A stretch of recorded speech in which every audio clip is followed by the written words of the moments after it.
देखो, कंट्रोलिंग ना बड़ा सिंपल सा चैप्टर है।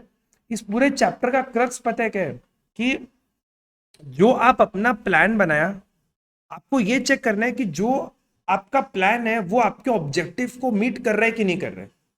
पहले अपने बात करें कि सबसे पहले हम लोग अपना ऑब्जेक्टिव डिसाइड करते हैं। ऑब्जेक्टिव के हिसाब से हम लोग डिसाइड करते हैं what what is to be done, what when, सब डिसाइड कर लिए।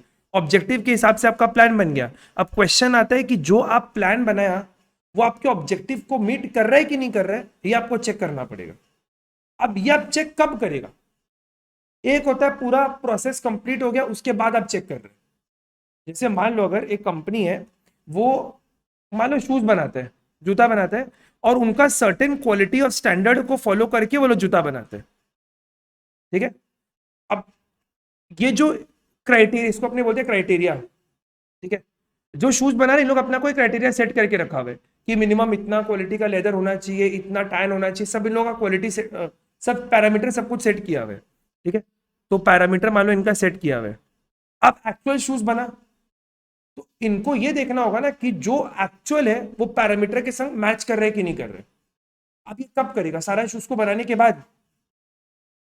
अगर मैंने सारा शूज को बना लिया और उसके बाद चेक किया, तो फिर कुछ बचेगा ही नहीं करने के लिए, क्योंकि शूज ऑलरेडी बन चुका है।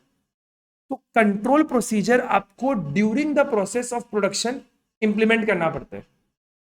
ठीक है। ये चेक करने के लिए कि जो आपका शूज है वो आपके क्वालिटी पैरामीटर्स या स्टैंडर्ड के हिसाब से बन रहे कि नहीं बन रहे। अगर इसी चीज को कॉमर्स में लिंक करें तो controlling is simply comparing actual performance with planned performance. जो आप प्लान किया था उसको आप अपने एक्चुअल के संग कंपेयर करेगा। ये हो गया आपका पहला स्टेप, कंपैरिजन। सबसे पहले आप क्या करेगा, आपका प्लान ऑलरेडी बना हुआ है, आप क्या करेगा, अपने प्लान को कंपेयर करेगा एक्चुअल परफॉर्मेंस से। अब इसको करने से क्या होगा? डेविएशन मिलेगा। सबसे इसको करने से आपको डेविएशन मिलेगा। उसके बाद आप क्या करेगा? उस डेविएशन का पहले रीजन पता करो कि क्यों डेविएशन हुआ।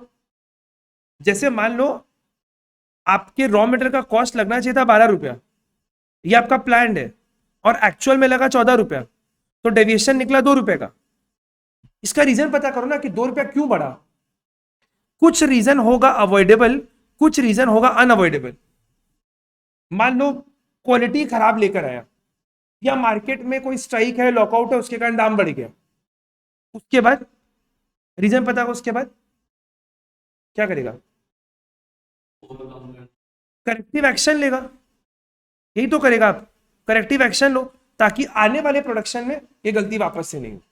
बस यही है इस पूरे चैप्टर में। अपने प्लान को एक्चुअल परफॉर्मेंस के संग कंपेयर करना, डेविएशन को फाइंड करना, डेविएशन का रीजन को फाइंड करना, और उसके बाद करेक्टिव एक्शन लेना। ठीक है, ताकि आगे और ज्यादा गलती नहीं हो। ठीक है। अगर हम लोग आए कंट्रोलिंग, देखो क्या लिखा हुआ है। It is defined as the process through which the manager assures that the activities and result, मतलब इसको आप बोल सकते हैं कि ये आपका प्लान है और ये रिजल्ट ये हो गया आपका actual performance, are in conformity with the plan and activities result, with the plan activities and result. ठीक है। मतलब इन जनरल आप क्या बोल सकते हैं कि जो दो वर्ड आपको मिला, प्लानिंग एक ऐसा प्रोसेस है जिसके थ्रू आपका मैनेजर ये अश्योर करता है कि जो भी आपका एक्टिविटीज एंड रिजल्ट है, ये कौन सा है, ये एक्चुअली आपको एक्चुअल दिया हुआ है, is in conformity with the plan activities and result. मतलब एक वर्ड कॉमन हो गया एक्टिविटीज एंड रिजल्ट, और एक हो गया अश्योर। मैनेजर अश्योर करता है कि जो भी आपका एक्टिविटीज और रिजल्ट है वो इन कन्फर्मिटी हो with the plan activities and result, जिसको अपनी सिंपल भाषा में बोलते हैं कि प्लान और एक्चुअल परफॉर्मेंस को हम लोग इवेल्युएट कर रहे हैं, दिस वर्सेस दिस। सिंपल इतना सही चीज है। It involves verifying whether the activities undertaken, जो आपका एक्चुअल एक्शन है, एक्चुअल रिजल्ट है, is in conformity with the plans adopted, instruction issued and result expected. जो भी आप एक्चुअल में आपका एक्टिविटी है, जो भी आपका एक्चुअल रिजल्ट है, वो आपके इनिशियल एक्शन के संग, आपके इशू किए गए इंस्ट्रक्शन के संग, और आपका एक्सपेक्टेड रिजल्ट के संग मैच होना चाहिए। ठीक है। बस यही मीनिंग ही है, इतना से आपका काम बन जाएगा मीनिंग में। तो बाकी तो ऑब्जेक्टिव है, नेचर आप लोग के इसमें है नहीं। सीधा आ जाओ इंपॉर्टेंस में। एक दो इंपॉर्टेंस ना बड़ा सिंपल सा ही है। पहला तो बहुत ही सिंपल है, अचीवमेंट ऑफ ऑर्गेनाइजेशनल गोल। ये हम लोग ऑलरेडी बात कर लिए कि आप ऑब्जेक्टिव के हिसाब से अपना गोल सेट करता है, गोल के हिसाब से आपका प्लान बनता है। अगर आपका एक्चुअल परफॉर्मेंस ही प्लान के हिसाब से नहीं हुआ तो आपको ऑर्गेनाइजेशन का गोल ऑब्जेक्टिव कभी अचीव ही नहीं होगा। तो कंट्रोलिंग का सबसे बड़ा फायदा ये है कि आप ये अश्योर करते हैं कि आपका ऑर्गेनाइजेशन का गोल अचीव हो सके। ठीक है, अब यहां पे एक लाइन लिखा हुआ है कि अगर मान लो आपने कंट्रोल प्रोसीजर नहीं लगाया तो हाई प्रोबेबिलिटी है कि आपका टारगेट मिस हो जाएगा। हाई प्रोबेबिलिटी है। जैसे इस पर्टिकुलर चैप्टर को अगर आप लोग के अभी करंट सिचुएशन से लिंक किया जाए तो इसमें यही बोल सकते हैं कि आप अपने लिए प्लानिंग के टाइम पे हम क्या बताया था कि आपको अपना शेड्यूल बना लेना चाहिए। अभी अगर आप लोग बनाया होगा तो आज जाके चेक करो कि आपका शेड्यूल कितना पूरा हुआ है। अब मान लो जो बंदा मान लो अपने प्लानिंग किए थे कब, मान लो से फॉर एग्जांपल अपने लोग जुलाई में प्लानिंग चैप्टर किए थे, आज अपने लोग खड़े हैं नवंबर में। इस समय आप अपना बजट बनाया था, अपना शेड्यूल बनाया था कि कब आपको कितना पढ़ाई करना है। अब कंट्रोलिंग चैप्टर अपने पढ़े नहीं तो उसको पता नहीं था कि क्या करना है। अब मान लो वो अगर नवंबर में जाके चेक करे कि कितना शेड्यूल हुआ है कितना नहीं हुआ है, तो वो कर क्या लेगा? क्या ही कर लेगा? नवंबर तो आ चुका, अभी क्या करेगा? अपना शेड्यूल में कुछ नहीं कर पाएगा। तो टेक्निकल जरूरी क्या है कि आपको हर वीक, हर मंथ एंड, हर 15 डेज में अपने बजट के संग, अपने शेड्यूल के संग आपका एक्चुअल कितना पढ़ाई है उसको कंपेयर करना चाहिए था। हाँ, अब जब आपको लगे कि आपका एक्चुअल परफॉर्मेंस मैच नहीं कर रहा है तो रीजन फाइंड करो कि क्यों डेविएशन हुआ। ट्यूशन एक्स्ट्रा था, स्कूल में स्टे बैक था, ट्यूशन में एक्स्ट्रा क्लास था, सेल्फ स्टडी का टाइम नहीं मिला, तो अपने प्लान को चेंज करो। हो सकता है प्लान ओवर स्टेटेड होगा आपका प्लान, तो आप अपने प्लान को रिवाइज करो और ट्राई करो कि आप उस प्लान को अचीव कर सको। ठीक है, may be carried out in accordance with plan and the target may be miss. ये हाई प्रोबेबिलिटी है कि अगर आप कंट्रोल प्रोसीजर नहीं लगाएगा तो आपका टारगेट मिस हो जाएगा। ठीक है, work may not be perform efficiently, तो एफिशिएंसी लाने में भी हेल्प करता है। Control keeps a constant watch over of the performance so that mistakes and detected and corrected promptly. अगर आप पूरे प्रोग्राम के एंड में जाके करेक्टिव एक्शन लगाएगा तो आपके पास कुछ संभालने के लिए बचेगा नहीं। टाइमली प्रॉम्प्टली अगर आप अपने डिफेक्ट्स को आइडेंटिफाई करेगा, करेक्टिव एक्शन लेगा, तो हाई प्रोबेबिलिटी है कि आप अपने टारगेट को अचीव कर देगा। ठीक है, कंट्रोलिंग को ना वॉच डॉग भी बोला जाता है। वॉच डॉग, कंट्रोलिंग को वॉच डॉग देखता है कि सब वॉच डॉग, वॉच डॉग देखने वाला कुत्ता, वॉच डॉग। ठीक है, अच्छा अब एक चीज आप सोच के देखो, आप अपना प्लान बनाया, प्लानिंग में आपको पता है कि क्या करना है, कितना रिसोर्स लगेगा। अब अगर आप अपने बिना प्लान, आप प्लान के हिसाब से सोचा है कि हम काम करेगा, नहीं हुआ। आप सोचा था कि हम 6 दिन में पूरा पार्टनरशिप रिवीजन कर लेगा, अगर नहीं किया तो क्या होगा? Resource waste. आपके लिए सबसे बड़ा रिसोर्स क्या है? टाइम। सब आपके लिए क्या, मेरे लिए सबके लिए सबसे बड़ा रिसोर्स टाइम ही है। तो अगर आप 6 दिन में पार्टनरशिप नहीं खत्म कर पाया और इस चीज को आप पता किया छठे दिन के बाद कि अरे मेरा तो खाली एफओपी हुआ, हम ज्यादा पूरा पार्टनरशिप करेगा, खाली एफओपी का 8 ही सम हुआ है क्योंकि साथ में मेरा नेटफ्लिक्स का एक सीरीज चल रहा था, तो आप खत्म ही नहीं कर पाएगा ना अपना, और वेस्ट क्या क्या? रिसोर्स। लेकिन अगर आप टाइमली हर डे एंड में सोने के पहले इवेल्युएट करता कि हम आज का टारगेट बनाया था 18 सम का, आज केवल मेरा 12 ही सम हुआ है, हम 6 बिहाइंड है, तो हम अगला दिन थोड़ा पुश करके उसको अचीव करने का कोशिश करेगा। तो कम से कम आपका हो सकता है आपका पूरा टारगेट अचीव नहीं होगा, लेकिन जितना भी आपके पास टाइम रिसोर्स था आप उसको बेस्ट तरीके से यूटिलाइज करेगा। ठीक है, so controlling is very essential for securing the best use of human resource, physical resource and financial resource. It ensures work is done in terms of cost, quality and time. सबसे बड़ा resource time ही है। ठीक है, next, decentralisation of authority. अपने पढ़े थे organising chapter में decentralisation और डेलीगेशन। अगर आप लोगों को याद हो, डेलीगेशन ऑप्शनल है कि मैंडेटरी है? डेलीगेशन मैंडेटरी है, करना ही पड़ेगा।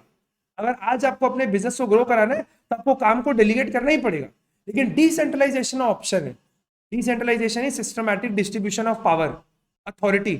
अब आप सिस्टमैटिकली अपना पावर को डिस्ट्रीब्यूट कर दिया है, आपको चेक तो करना पड़ेगा कि वो जो सामने वाला बंदा है वो अपने पावर या अथॉरिटी को अब्यूज कर रहा है कि करेक्टिवली यूज कर रहा है। तो जहां जहां डिसेंट्रलाइजेशन लगाएगा आपको कंट्रोल प्रोसीजर लगाना पड़ेगा।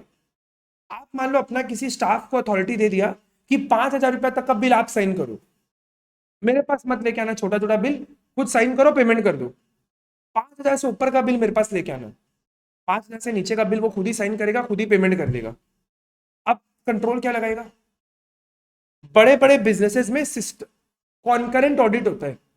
कॉन्करेंट ऑडिट का मतलब क्या होता है? जैसे मान लो कोई भी 5,000 का बिल है, वो कंपनी के एचओडी के पास नहीं आएगा, जो कंपनी का मैनेजर है वही इसको देखेगा, वो उसको चेक करेगा जेन्युइन है कि नहीं है और पेमेंट अप्रूव कर देगा।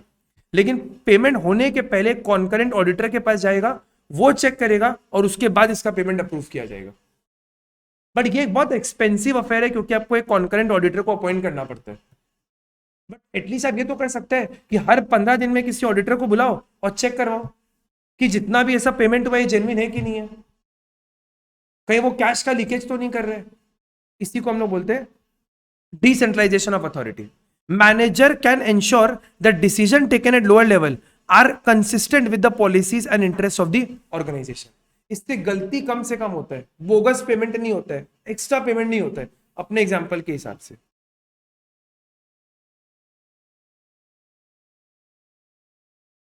नेक्स्ट एक बार ये पॉइंट, एक पॉइंट स्किप करके हमारे बेटर एम्प्लॉय मोरल। जब आपको देखो प्लानिंग के थ्रू आपको पता होता है, जब प्लानिंग सेट होता है तो आपको पता होता है कि आपको क्या करना है, कैसे करना है, किस तरह से करना है। एम्प्लॉय अपने वहां भी पढ़े थे, boost employ morale. Planning creates rigidity but boost employees morale, क्योंकि आपको पहले से पता होता है, आपको कोई अनएक्सप्लोर टेरिटरी में नहीं जाना है, आपको पता है कि ये काम करना है, ऐसे करना है, ऐसे करना है, ऐसे करना है। Employ morale. जब आपको पता होता है ना कि अगर आप ये पाथ को प्रॉपर फॉलो नहीं किया, डिजायर्ड रिजल्ट नहीं दिया, तो उसका कॉन्सिक्वेंस क्या होगा। कर लिया तो मेरिट, नहीं किया डिमोशन या डिमेरिट। जब आपको पता होता है ना कि इसको करने का कॉन्सिक्वेंस क्या है, नहीं करने का रिपरकेशन क्या है, तो आप कहीं ना कहीं बेटर परफॉर्म करते हैं।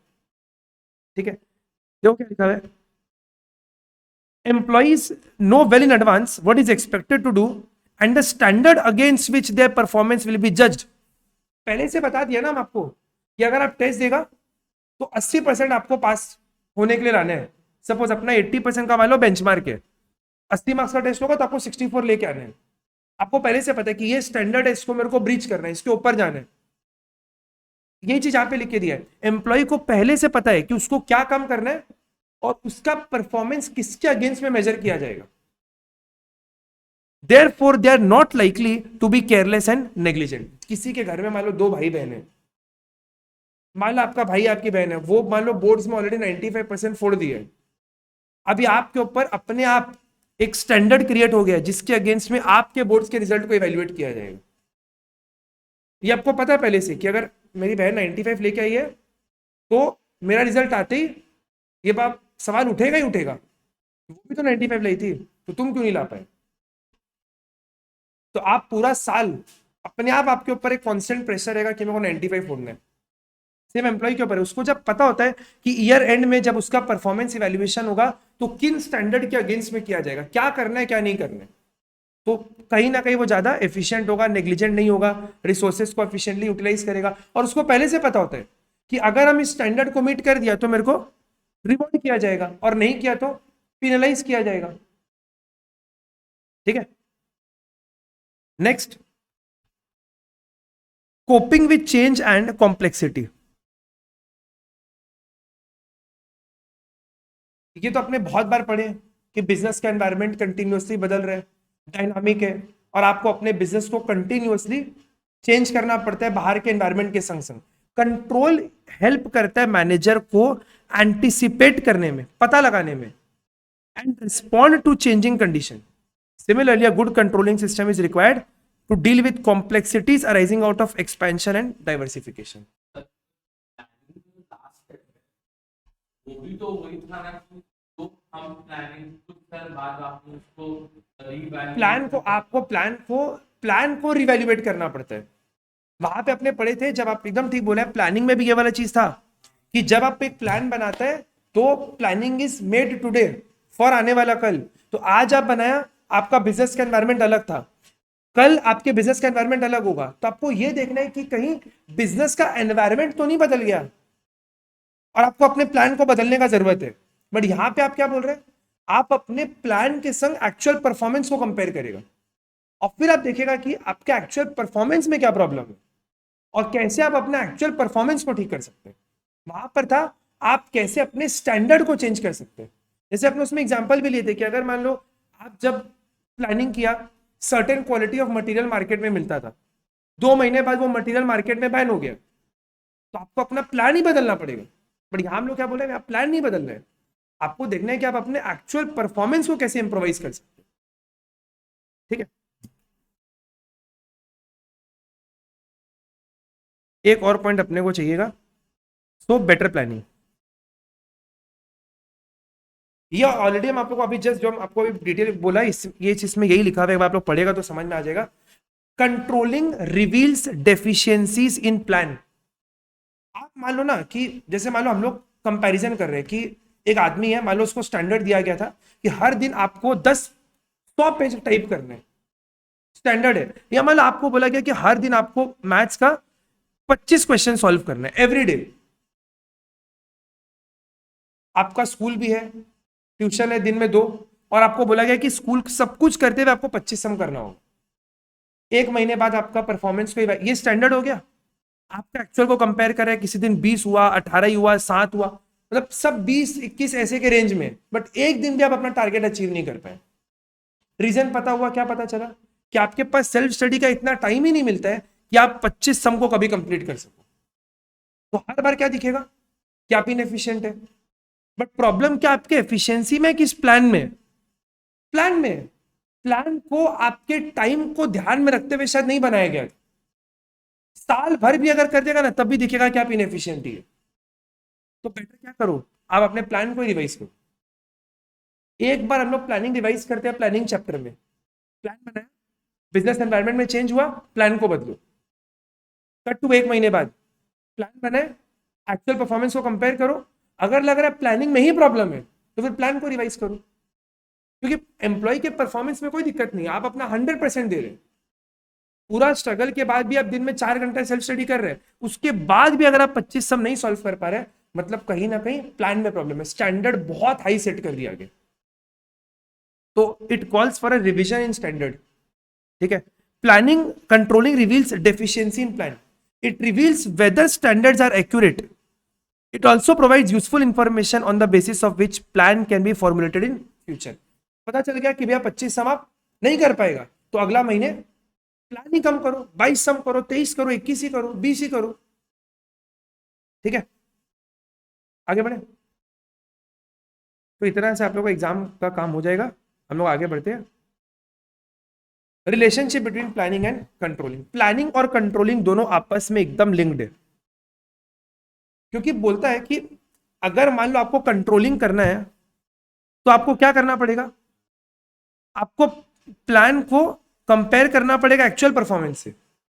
अगर मान लो आप कोई चीज का प्लान बनाया लेकिन आप कंट्रोल ही नहीं किया, आप 25 सम का टारगेट सेट किया लेकिन कभी ये चेक ही नहीं किया कि आप 25 सम कर पा रहे कि नहीं कर पा रहे, तो फिर ऐसा प्लान बना के फायदा क्या हुआ? आप कभी ये पता ही नहीं किया कि डेफिशिएंसी कितना है, डेफिशिएंसी का रीजन क्या पता ही नहीं किया, तो फिर क्यों प्लान बनाया? और अगर मान लो आप कंट्रोल करना चाहता है और अगर प्लान ही नहीं बनाया, तो कंट्रोल क्या करेगा? इसका यही रीजन, अगर आप पढ़ेगा पूरा एक्सप्लेनेशन तो यही रीजन लिखा हुआ है कि अगर if you want to control something, you must have a plan, and if you plan something but don't control, what was the point of making a plan? यही चीज है। आप एक बार इसको पढ़ेगा तो आपको समझ में आ जाएगा कि क्या चीज लिखा हुआ है। ये देखो, आप ये वाला पढ़ो,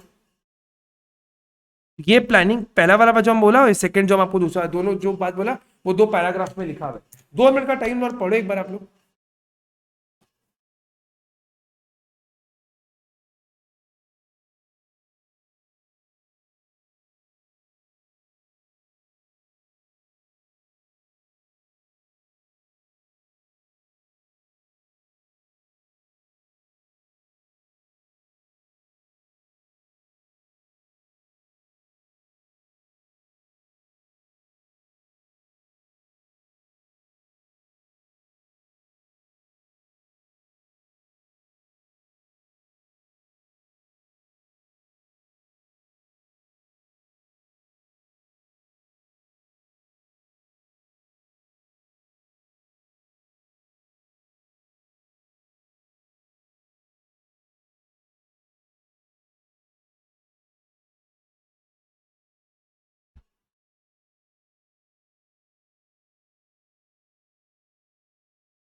हम्म।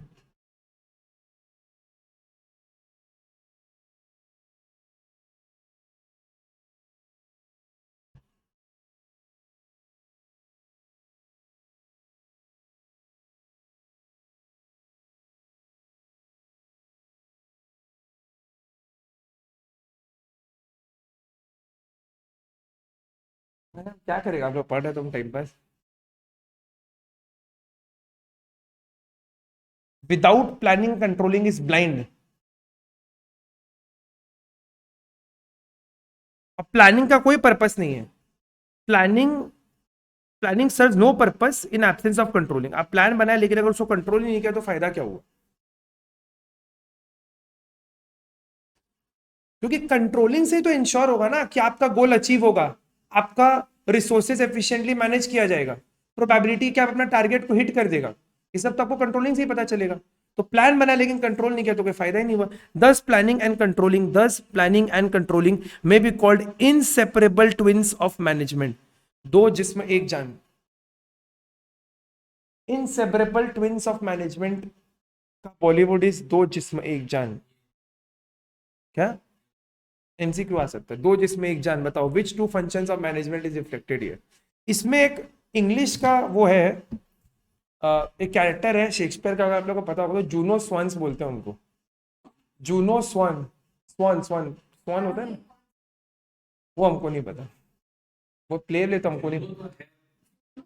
जूनो स्वान मतलब वो दो लोग होता है जो इनसेपरेबल होता है ना, दो जिसमें एक जान को बोलता है जूनो स्वान, दे आर इनसेपरेबल। तब किसमें हमको शायद एज यू लाइक इट में है कि, तो हमको एज यू लाइक इट में, एज यू लाइक इट में है। कैसे पता? वो सर्च कर लिया।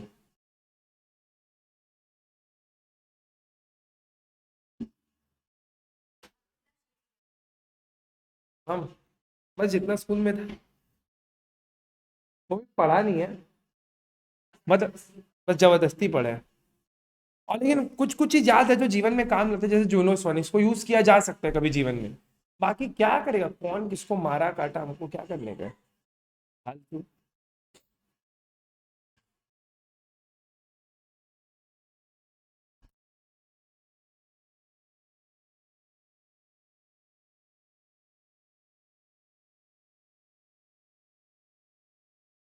हम तो सच ही बोल रहे हैं, बस सच बोलेगा तो कड़वा लग ही जाएगा। प्लान किया लेकिन कंट्रोल नहीं किया तो क्या किया?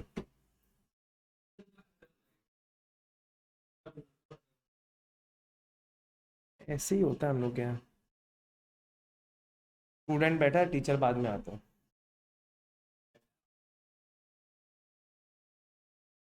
ठंड लग रहा है। चल आगे बढ़ते हैं हम लोग। क्या क्या स्टेप्स है कंट्रोलिंग में, ये हम आप लोगों को ऑलरेडी थोड़ा देर पहले बता चुके हैं। कंट्रोलिंग का स्टेप्स क्या क्या है? सबसे पहले आपको कंपैरिजन करना पड़ता है। क्या कंपेयर करेगा? स्टैंडर्ड को एक्चुअल परफॉर्मेंस से, उससे क्या मिलेगा आपको? डेविएशन। फिर डेविएशन का आप रीजन फाइंड करेगा और करेक्टिव एक्शन ले लेगा। यही तो है स्टेप। देखो क्या लिखा हुआ है। सबसे पहला आप स्टैंडर्ड बनाओ। हालांकि स्टैंडर्ड आप अभी नहीं बना रहे, ये प्लानिंग चैप्टर में बना हुआ है। उसके बाद एक्चुअल परफॉर्मेंस को सबसे पहले मेजर करो, मतलब रिकॉर्ड करो। जैसे अब है ना कि 25 सम आपको करना है, तो एक्चुअल में आप कितना किया 22, इसको पहले मेजर करो। उसके बाद कंपैरिजन करो। कंपैरिजन करेगा तो पता चलेगा -3। फिर उसका रीजन पता करो, deviation, what are the causes of deviation, और बाकी आप करेक्टिव एक्शन। बस यही चीज है। सबसे पहले स्टैंडर्ड को बनाओ, एक्चुअल परफॉर्मेंस को मेजर करो, डेविएशन फाइंड करो, करेक्टिव एक्शन लो, उसका रीजन फाइंड करो और करेक्टिव एक्शन ले लो। क्यों आपका डेविएशन आ रहा है उसका आप रीजन फाइंड करो। ठीक है। अब यहाँ पे दो तीन चीज है कि सबसे पहला कि जब आप अपना स्टैंडर्ड बना रहे हैं तो आपको कुछ बात का ध्यान रखना पड़ेगा। स्टैंडर्ड हमेशा मेजरेबल होना चाहिए और क्वांटिफाइबल होना चाहिए। अगर आप, बहुत लोग में क्या होता है ना, लोग सुबह उठ के सोचते हैं आज हम ना फोड़ के पड़ेगा, आज हम जोरदार पड़ेगा, आज हम बहुत पढ़ेगा। वो लोग कुछ नहीं पढ़ते। क्यों? क्योंकि वो लोग का जो आपने पढ़े ना टारगेट गोल स्मार्ट होना चाहिए, स्पेसिफिक मेजरेबल ने पढ़े ना, उनका ये है ही नहीं, आज हम बहुत पढ़ेगा, अभी कितना बहुत पढ़ लेगा, कितना 1 किलो 2 किलो, एक सम 2 सम क्या। मम्मी पापा तो पापा आप बनाने जाए, मम्मी कोई बेटा तो चाय बनाए। वही चीज नहीं हो गया, आप जल ग्रहण कर सकते हैं। तो उसको चाय वही चीज आपको बोला है कि अगर आपको अपना सबसे पहले आपको क्या करना है, परफॉर्मेंस को स्टैब्लिश करना है, तो स्टैंडर्ड जब आप बनाएगा तो ध्यान रखना पड़ेगा कि वो स्टैंडर्ड हमेशा मेजरेबल होना चाहिए, क्वांटिफाइबल होना चाहिए, केजी में, लीटर में, नंबर्स में, जैसे भी आप उसको क्वांटिफाई करो। हाँ नहीं, ये आपने आगे पढ़ेंगे कि जब आप अपना स्टैंडर्ड सेट करेगा ना, अगर मान लो आप ऐसा स्टैंडर्ड सेट कर दिया जो एक्चुअल आपके औकात से बहुत ऊपर है, तो वो फिर आपको कहीं ना कहीं डीमोरलाइज हो जाते हैं। और अगर मान लो आपके औकात से बहुत नीचे का स्टैंडर्ड सेट किया, तो फिर काम में वो किक ही नहीं आएगा आपको। मीडियन मीडियन लाना है आपको, एवरेज लाना है। अब वो कहाँ से लाएगा, ये तो past experience, performance, time study, motion study, इसका है तरीका, time study, motion study, fatigue study. आप पता करो कि किस पॉइंट के बाद आपको फटीग आ जाता है, कितना देर आप एक दिन में पढ़ाई लेके बैठ पाते हैं। 3 ही स्टडी होता है इस सब चीज पता करने का, time study, motion study, fatigue study. जब भी सम करे तो टाइमर लगा के बैठो कि जैसे आप एक स्पीड पे सम कर रहे हैं, जैसे होता है ना आप लोग क्लास में, जैसे मान लो आप लोग 1.5 घंटा होता है, पौना 2 घंटा बाद आप लोग को फटीग आ जाता है कि नहीं अब नहीं हो पाएगा। बहुत लोग होते हैं 2 घंटे, पौने 2 घंटा फटीग। कुछ लोग होते हैं जिन लोगों को 2 घंटा में भी फटीग नहीं आते, 2 घंटा बाद भी उनके अंदर जान है। कुछ लोगों का 45 मिनट, कुछ लोग आते ही फटीग हो गई है वो घर से उठ के ही फटीग हो गया है। उनका उनका कुछ जीवन में हो नहीं सकता है, उन लोग फटीग ही पैदा हुआ, फटीग ही निपट लेगा वो लोग, उनका कुछ नहीं होगा। बट जैसे कुछ लोग होते हैं जिन्होंने 2 घंटा बाद लगता है कि अब नहीं हो पाएगा, वही चीज है। The first step in control is to establish the standard with which the actual results are to be evaluated. ठीक है, स्टैंडर्ड वो क्राइटेरिया जिसके अगेंस्ट में हम लोग एक्चुअल परफॉर्मेंस को मेजर करते हैं। बोला है कि यहाँ पे आपको सब चीज लिखा हुआ है, और 2-3 चीज इंपॉर्टेंट है जो आप स्टैंडर्ड के बारे में पढ़ सकते हैं। Standard reflects the desired performance, manager fix standard in light of organisational goal, standard serve as a basis and they should be set very carefully. Standard easy to understand होना चाहिए, केपेबल ऑफ अचीवमेंट होना चाहिए, मतलब औकात के अंदर का होना चाहिए, फ्लेक्सिबल नॉट वेरी रिजिड, कि आप समय के संग उसको बदल सको। 25 हो गया, अगर आपको लग रहा है सम नहीं कर पाएगा तो 22 किया जा सके, 25 अचीव हो गया तो 30 किया जा सके। कंसिस्टेंट, जो आपका गोल ऑब्जेक्टिव है, अगर आपका गोल है 95 लाना, 100 लाना, तो आपके गोल के हिसाब से होना चाहिए। दे should be set systematically with the help of time study and motion study. आपको बोला time study, motion study, fatigue एक और होता है फटीग स्टडी, वो नहीं है। बट इन सारी चीजों को करके, मतलब कि आपको किसी काम को करने में कितना देर लगता है, कितना मोशन में टाइम वेस्ट होता है, कब आपको फटीग आ जाता है, इन सब चीजों को ध्यान में रखते हुए आपका स्टैंडर्ड बनाना चाहिए। कुछ भी आप अपने मन से एब्रप्टली नहीं बोल सकते। जैसे मान लो हम आपको जब बोल रहे हैं कि आप लोग ये क्वेश्चन करो 12 मिनट में, 13 मिनट में, 17 मिनट में, तो वो ऐसा तो नहीं कि एब्रप्ट हम कुछ भी लॉटरी निकाल रहे हैं, कुछ भी बोल रहे हैं आपको। ये 2 साल का एक्सपीरियंस, पास एक्सपीरियंस की नॉर्मली लोगों को इतना सम को करने में 12 मिनट का टाइम लगता है, तो आप लोग को भी 12 मिनट लगना चाहिए। ये 10 में करना चाहिए। अगर देख रहे हैं कि नहीं बैच में सब तेज लोग हैं तो 10 मिनट में करके दिखाओ। तो timer motion study, as far as possible it should be set in consultation with the people who are to achieve them, but ये आप लोग के संग वैलिड नहीं है। अगर आप लोग को पूछ के स्टैंडर्ड सेट करेगा तो कभी, तो आप लोग ऐसा स्टैंडर्ड बोलेगा कि क्या बोले, होगा ही नहीं। आप लोग टेस्ट 2-2 हफ्ता पोस्टपोन करा दे रहे हैं। ताकत है आप लोग के अंदर।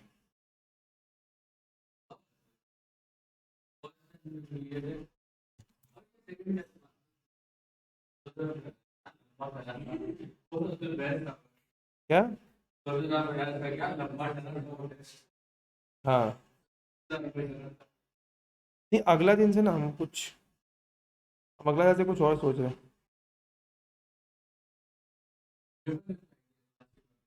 बस के बाद ठीक नहीं, मुझे अगला साल से ना एक मतलब एक दिन अलग कर देगा, संडे, संडे पढ़ाएगा नहीं, संडे खाली टेस्ट लेगा, पूरा दिन संडे खाली टेस्ट।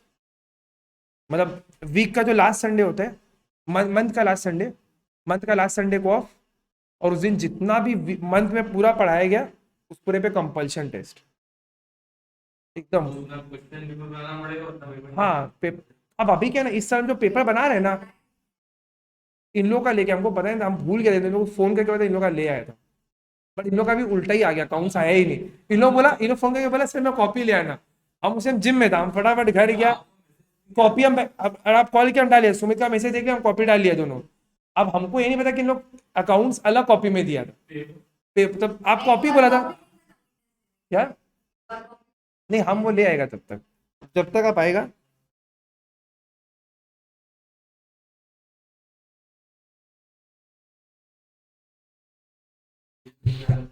कंपनी का अलग है, ये हर वो उन लोग हर एक चैप्टर का अलग कॉपी बना, हमने क्या एक चैनल पर चैप्टर कॉपी में क्या दोनों अलग अलग चैप्टर। इन लोग एफओपी का अलग है, एडमिशन का अलग, मतलब रिटायरमेंट का अलग है, कैश फ्लो का अलग है। कॉपी जैसा नहीं, उन लोग बोले कि अगर टीएस गिरवाल उस कॉपी में कर रहे हैं, फिर वो डीके गोयल करेगा। बुक तो अलग ही है, बुक भी सेपरेबल है। नहीं बुक से रिविजन कॉपी में सिर्फ डीके गोयल है, नॉर्मल में सिर्फ टीएस है। ये हमने तो एकदम मोटा खत्म में ले रहे हैं। सबका अपना अपना, वो पतला कॉपी खरीद के 4 बना रहे हैं, अपना अपना तरीका है, जिसको जैसे ठीक लगता है। Standard should be fixed stated in measurable terms, मतलब आपको उसको केजी लीटर जो भी आपका क्वांटिफाइबल टर्म है आपको उसमें मेजर करना चाहिए, ताकि आप बाद में परफॉर्मेंस को इवेल्युएट कर सको। ठीक है, इसके बाद आप क्या करेगा, आपको अब एक्चुअल परफॉर्मेंस को मेजर करना है। अभी आप डेविएशन फाइंड नहीं कर रहे, अभी आप एक जगह पे लिख के रख ले रहे हैं कि कितना कितना सम आप हर दिन किया, इसको एक जगह पे लिख के रख लो। ठीक है, performance should be measured in the same terms as standard has been established, ये तो कोई बोलने का बात ही नहीं है। अगर आप अपना स्टैंडर्ड को केजी में बनाए तो एक्चुअल परफॉर्मेंस को भी केजी में लिखना पड़ेगा, वरना मेजरेबल कैसे होगा, कंपेरेबल ही नहीं हो पाएगा। ये वाला जैसे ये तो लिख ही लो सबसे पहला वाला, performance should be measured in the same terms as standard has been established. This will facilitate comparison. This will facilitate comparison.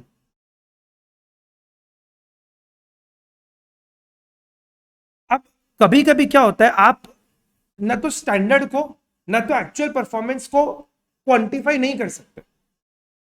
Knowledge aptitude, आप सिर्फ एप्टीट्यूड को फिर भी आप आईक्यू इंटेलिजेंस के थ्रू मेजर कर सकते हैं, बट कुछ कुछ ऐसा चीज होता है जिसको आप क्वांटिफाई नहीं कर सकते। For example performance of service department. अब सर्विस डिपार्टमेंट कौन होता है, जो प्रोडक्शन डिपार्टमेंट को सपोर्ट देता है।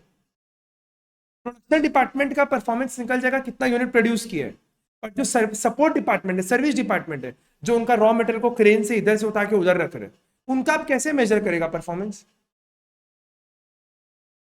However, it is difficult to measure performance of service department in quantitative terms. For example, measuring the performance of personnel department is not easy. HR वगैरह का तो परफॉर्मेंस आप मेजर नहीं कर पाएगा, साल में 2 ही ना रंगोली बनाएगा तो कितना कैसे आप मेजर करेगा। दिवाली, होली, रक्षाबंधन, भाई दूज, 4 रंगोली बनाना था, 4 रंगोली बना ली, कैसे मेजर करेगा। इस साल बड़ा रंगोली बनाए, नहीं समझ पाए। Is not likely to take HR jokes, is planning to do HR in MBA. इसलिए बोला कि ऑफेंसिव हो जा रहा है तो अच्छा है किसी का ऐसा प्लान नहीं है कि हमको MBA HR में ही करना है, वरना लोग बड़ा ऑफेंड हो जाता। नहीं सोचा है क्या मन में ऐसा, जब भी हम HR का जोक देखता मारता देखा है कि बहुत मतलब डिफेंसिव हो जाता है कि ये ऐसे रंगोली कैसे बोल दिया। हम अपना करियर देकर आप बोले रंगोली बनाने, हम तो दिवाली में रंगोली नहीं बना पाते, हम तो अभी तक दिवाली में भी रंगोली नहीं बना रहे माँ कैसे बनाएगा, बना रहे हैवी बनाते। ठीक है फिर सुगति भाई मेरी बहनों बने तो हम बोला देख MBA कर ले HR में, वो अच्छा बनी थी रंगोली, तो हम उसको बोला तुम HR कर ले, MBA कर ले HR में, वहां पे सामने 4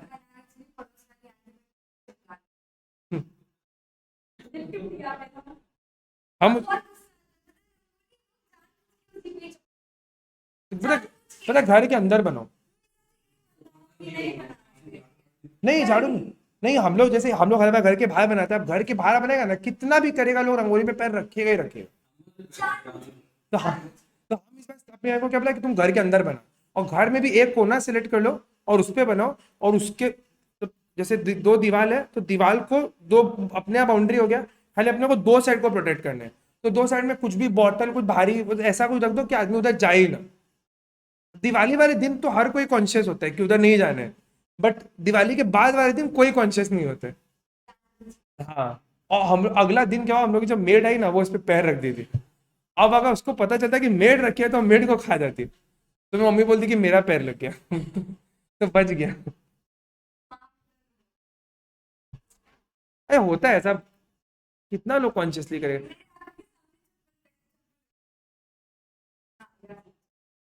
नहीं, ऐसा ऐसा जगह पे रंगोली बनाओ जहाँ पे एक्सेस लोग आना जाना जरूरत नहीं पड़े, तो लोगों को 2 दिन बुलाओ मत। ऐसे ऐसे अगला दिन रहा होगा, अगला दिन ग्रहण था इस बार, तो अगला दिन फिर भी रंगोली टिक गया, आए थे, फिर भी टिक, बट बुलाओ मत 2 दिन में, 2 दिन हमारे यहाँ फिर से सफाई होता है, मत हो 2 दिन के बाद हो। क्या देखो, कुछ आपको बोला है कि कुछ कुछ ऐसा डिपार्टमेंट होता है जिसका सर्विस को आप मेजर नहीं कर सकते, जिसको आप क्वांटिफाई नहीं कर सकते, ठीक है।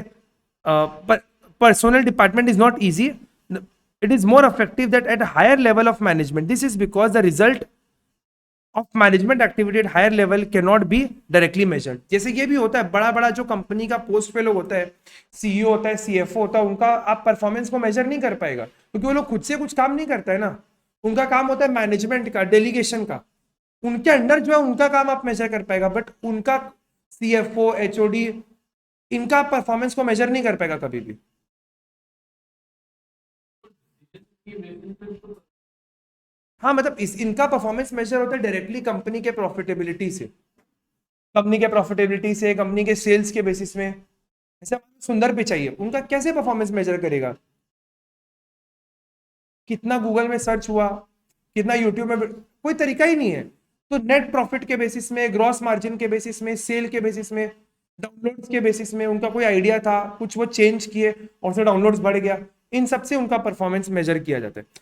परफॉर्मेंस मेजरमेंट 2 काम करता है, एक तो आपका बोनस डिटर्मिनेशन का काम भी इसी से होता है। बोनस, बड़े बड़े ऑर्गेनाइजेशन में अपने कैलकाटा की तरह दिवाली और दुर्गा पूजा में बख्शीश नहीं मिलता है, आपने दिवाली में दुर्गा पूजा में बोनस मिलता है, अगर आप अच्छे पोस्ट में है तो। और अनऑर्गेनाइज सेक्टर में जैसे मेड वेड हो गया तो उन लोग बख्शीश बोलते हैं। ये कलकत्ता में एक कल्चर है, खाली कलकत्ता में ही कल्चर है, क्योंकि कलकत्ता में लोग परफॉर्म नहीं करता है ये प्रॉब्लम है। कोई भी आप थोड़ा सा फास्ट सिटी में जाएगा, बॉम्बे, पुणे, दिल्ली, कहीं भी कल्चरल बोनस है ही नहीं, कल्चरल बोनस खाली कलकत्ता में ही है। पुणे वहां सब परफॉर्मेंस है, काम करेगा तो पैसा, नहीं तो गो टू हेल, वैसा वाला एटीट्यूड है। यहाँ पे क्या, आप काम करो नहीं करो बस, आप यहाँ पे टाइमली बोनस है ना, 1 साल पहले ज्वाइन किया है तो बोनस ले लो, क्योंकि यहाँ परफॉर्मेंस, ये सब यहाँ पे काम ही नहीं होता ना। आप काम करेगा तब तो मेजर करेगा, तब तो स्टैंडर्ड के अगेंस्ट में इवेल्युएट करेगा, यहाँ खाली स्टैंडर्ड ही बनता है, एक्चुअल होता ही नहीं है कुछ, डेविएशन ये सब तो सब। हाँ, बस यही सब चीज होता है यहाँ पे, ठीक है, आगे बढ़ते हैं। हाँ, 4, क्योंकि आपको इसमें से कोई भी अंदर से क्वेश्चन नहीं पूछेगा, आपको सिंपल इसका स्टेप्स ही पूछेगा। हाँ, बस 3-4 लाइन बस, और क्या। Next, analysing deviation. Oh oh, sorry sorry sorry, कब, इसमें एक्चुअली कुछ है ही नहीं, आपको बस अपने एक्चुअल परफॉर्मेंस को स्टैंडर्ड के संग मेजर करना पड़ेगा, बस मेजर करेगा तो आपको डेविएशन मिल जाएगा, इस प्रोसेस में केवल आपको डेविएशन को फाइंड ही करना है। If performance matches with standard, मतलब मान लो सब कुछ अंडर कंट्रोल है, और अगर नहीं हुआ तो आपको पता कर, अगर मान लो आपका जो परफॉर्मेंस है is not up to the standard, तो आपको फिर इसका रीजन फाइंड करना पड़ेगा कि डेविएशन किस हद तक है। अगर सब कुछ ठीक है तो फिर तो कोई दिक्कत ही नहीं है, जो प्लान किया। हाँ, तो हाँ, बस सेम सेम सेम, हाँ, आपका जो जैसे शुगर वगैरह मेजर कर रहे हैं तो 80 और 120 होता है, लो हाई लो, तो अगर 80 प्रेशर, हाँ सॉरी प्रेशर का जो भी, तो 80 120 अगर है तो ठीक है, और अगर उसके बहुत ज्यादा है बहुत कम है, तब आप रीजन फाइंड करते हैं कि भैया क्यों ब्लड प्रेशर कम है, या क्यों ब्लड शुगर लेवल ज्यादा कम है, वट एवर जो भी है। फिर आप डॉक्टर को दिखा के बोलते हैं एनालाइज करके बताओ कि क्यों मेरा ब्लड प्रेशर कम है। हाँ हाँ, ठीक है। देयर फोर इट इज, देखो क्या बोले, it is not feasible not economical to control all deviation. ये ना डिपेंड करता है कंपनी टू कंपनी। जैसे मान लो, अब इसके लिए ना कंपनी क्या बनाता है, केआरए बनाता है, critical area control, critical point control, मतलब एक बोलता है कि an attempt to control everything will lead to control of nothing.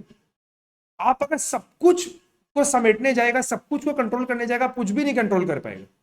आप उन चीजों को कंट्रोल करो जो, जैसे हम आपको अपना एग्जांपल बता रहे हैं, पहले क्या था, जितना भी टीचर लोग पढ़ाते हैं, पहले मेरा एकदम स्टार्टिंग में जब एसी लगा था तो मेरा कुछ महीने था, जब भी कोई क्लास चल रहा है तो देखो उन लोग कितना देर एसी चला रहे हैं, कौन से टेम्परेचर पे एसी चला रहे हैं।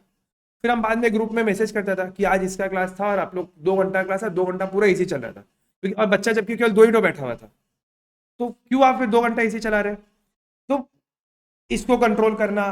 फिर जितना मार्कर आ रहे हैं, अब मार्कर क्या होता है, मान लो मार्कर लाया 4, आपको टीचर है बोलता है हमको मार्कर चाहिए, अरे साला कल तो ला के दिया मार्कर, खाता है क्या मार्कर।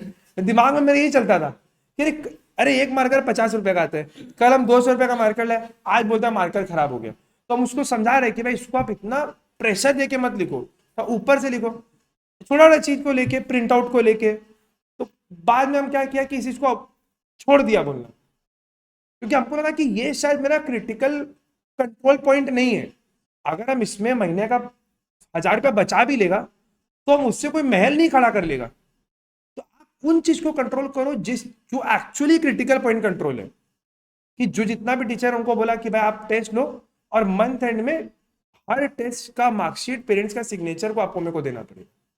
ये क्रिटिकल कंट्रोल पॉइंट है कि अगर आपका वो जितना भी टीचर पढ़ा रहे, अगर वो जो स्टूडेंट को पढ़ा रहा है अगर उसका मार्क्स इंप्रोवाइज हुआ तो अपने आप ही वो 1000 रुपये रिकवर हो जाएगा। And attempt to control everything will lead to control of nothing. आप कंट्रोल कुछ भी नहीं कर पाएगा। उन चीजों को कंट्रोल करो जो एक्चुअल आपके बिजनेस को अफेक्ट करता है, एक्चुअली इन्फ्लुएंस करता है। ठीक है, वही बोला है, हर चीज को कंट्रोल करना ना तो फिजिबल है, पॉसिबल भी नहीं है, और कहीं ना कहीं इकोनॉमिकल भी नहीं है। तो आपको कुछ एक्सेप्टेबल रेंज ऑफ डेविएशन निकाल लेना पड़ेगा। एक्सेप्टेबल रेंज ऑफ डेविएशन मतलब कि अगर मान लो आपको बोला गया 25 सम करने के लिए, 2 सम तक अगर आप कम किया ना कोई दिक्कत नहीं है। मतलब जब तक आप 23 तक सम कर रहे हैं ना तब तक हम आपको कुछ नहीं बोलेगा। 22 जिस दिन हुआ उस दिन हम आपको बोलेगा कि अरे 22 क्यों हुआ, कर लो नहीं। बट इसको बोलते हैं एक्सेप्टेबल रेंज ऑफ डेविएशन, की एक पॉइंट तक, एक रेंज ऑफ एक्टिविटी तक हम आपको कुछ नहीं बोलेगा कि ठीक है 2 कम हो ही सकते हैं, बट उससे कम अगर हो गया तो फिर हम आपको बोलेगा कि भाई रीजन आप पता करो कि क्यों 23 से कम हो रहे हैं। इसको बोलते हैं एक्सेप्टेबल रेंज ऑफ डेविएशन। ठीक है, इसी में अपना पॉइंट आता है critical point control. Critical point control क्या बोलता है, according to this principle control should focus on key result area which are critical to the success of the organisation. मेरे ऑर्गेनाइजेशन का सक्सेस रिजल्ट से, मार्कर, इनसे success नहीं determine होगा।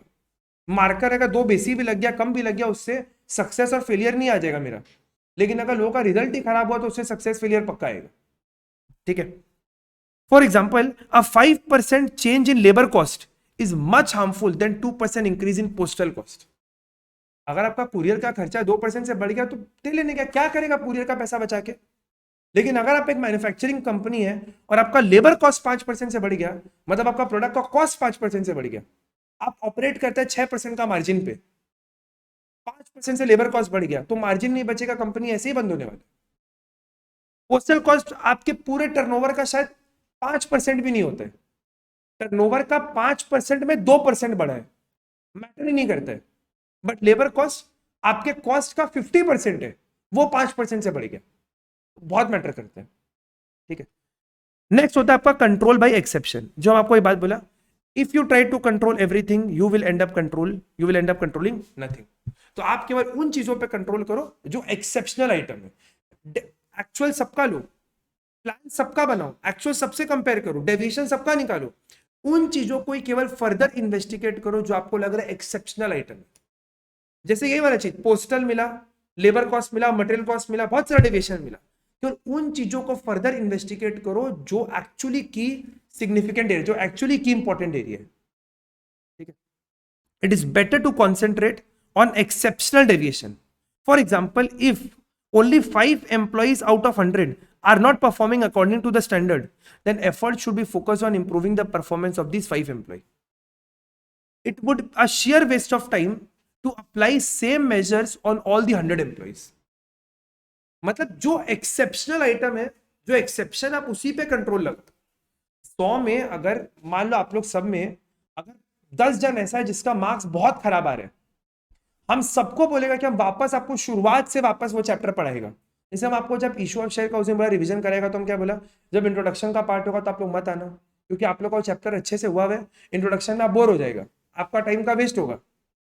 केवल जिनको कुछ नहीं आता वही लोग उसको शुरू से अटेंड करें, तो उनको फायदा मिलेगा ना, वही चीज है। ठीक है,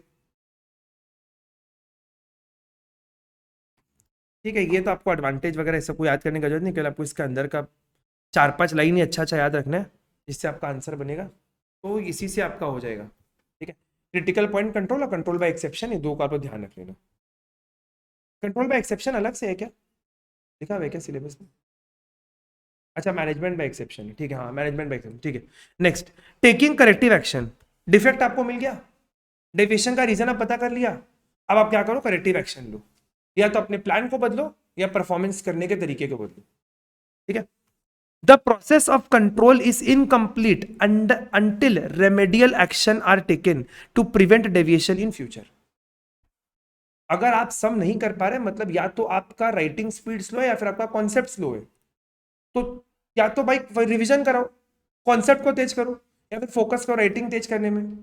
नहीं करेगा तो क्या होगा, हर बार डेविएशन निकलेगा, हर बार आप डेविएशन निकालेगा, रीजन फाइंड करेगा, फिर अगला साल फिर डेविएशन निकलेगा। ठीक है, corrective actions are therefore initiated on the basis of factors responsible for causing deviation between standard and actual performance। बस जो भी आपका डेविएशन है, फॉर एग्जाम्पल जैसे मान लो due to inadequate delegation of authority, training का प्रॉब्लम है, मशीन खराब हो गया, पावर ब्रेकडाउन है, इन सारी चीजों को ठीक करो। अगर लग रहा है मशीन का प्रॉब्लम है तो मशीन को रिप्लेस करो, रिपेयर करवाओ। अगर आदमी में प्रॉब्लम है तो उसको ट्रेनिंग दो, नहीं तो हटाओ, नया आदमी लाओ। ठीक है,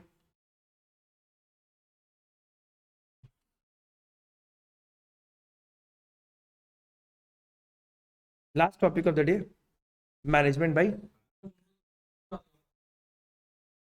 भाई सोचा हटा कैसे दिया ये लोग।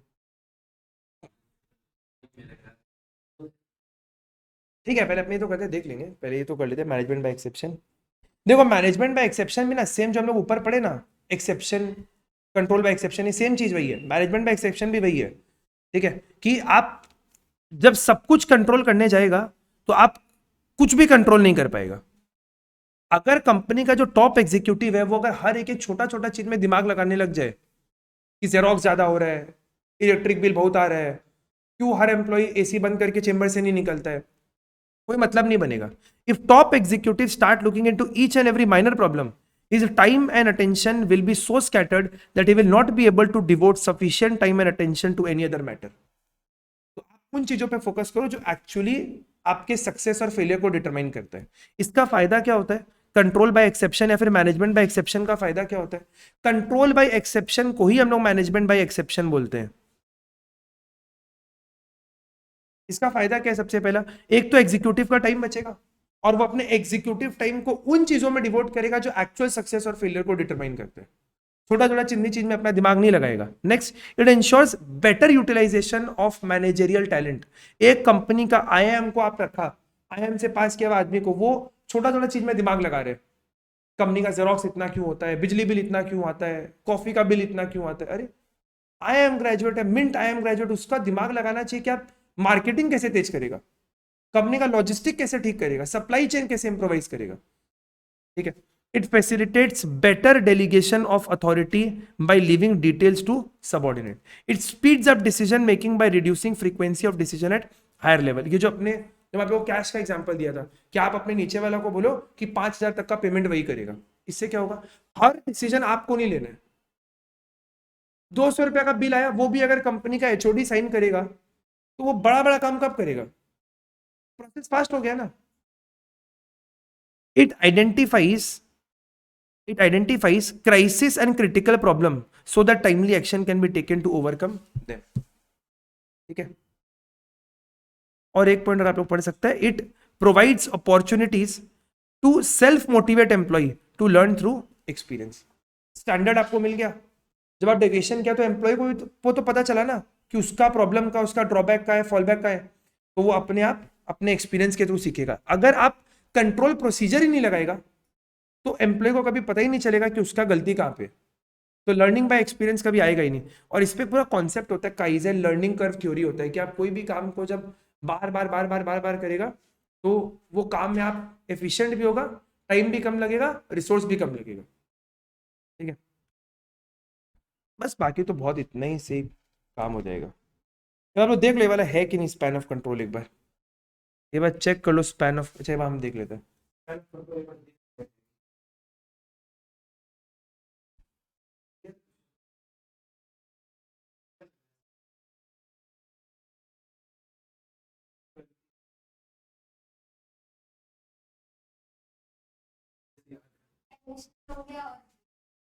बेस थ्योरम, हाँ ये सब नाम सुना सुना लग रहा है। खत्म करो भाई, मैथ्स भी जोरदार पढ़ो,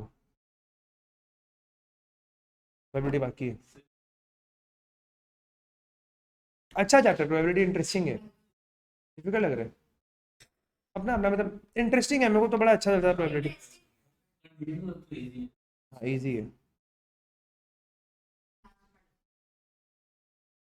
परम्यूटेशन कॉम्बिनेशन 11 में आता है ना, में यूज है, हाँ हाँ एकदम हाँ। मतलब अगर किसी को परम्यूटेशन कॉम्बिनेशन नहीं आता तो थोड़ा सा दिक्कत होगा प्रोबेबिलिटी में। एक तो बस फॉर्मूला लगाना तो हो जाता है, बेसिक है क्या? एकदम जो एक्सट्रीम लेवल